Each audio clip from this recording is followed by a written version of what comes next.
the biological metaphor, the biological model is better than the mechanical model. A cell is not like a grain of sand, again, in a sand dune.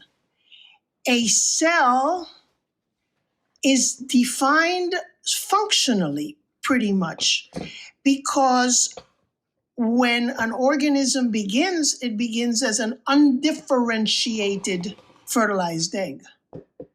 But then it starts differentiating, and the important thing here is that it will become a bone cell and not a muscle cell, depending on its role in the organism, on where it is developing in that particular fertilized egg.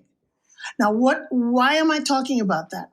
Because a team in an organization is a team vis-a-vis a particular purpose within an organization. Yes, it has a certain, I want to use the term standaloneness, or if I dare, autonomy, or I don't even want to use the word independence, because it is interdependent with the context in which it is located. Thinking in terms of cells is extremely important, and it brings me back to the notion of hierarchy that you pointed out.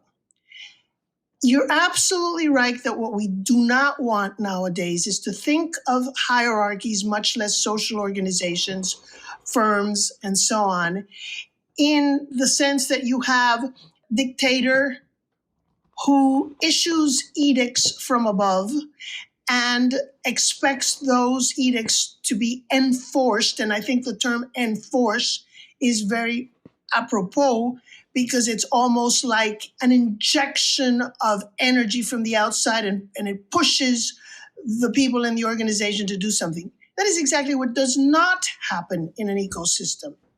In an ecosystem, first of all, the ecosystem does not pre-exist the components. The ecosystem is co-generated by the interactions between the components.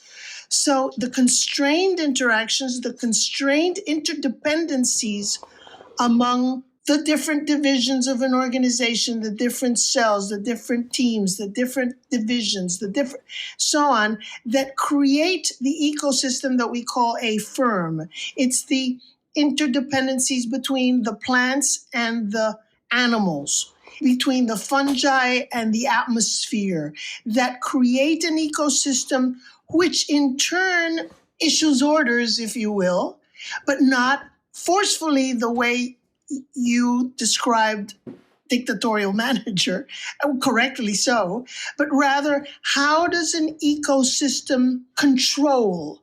An ecosystem has a distributed form of control. So the idea would be that the manager represents that distributed constraint regime of the organization that regulates and modulates and guides and directs the actions of the individual components.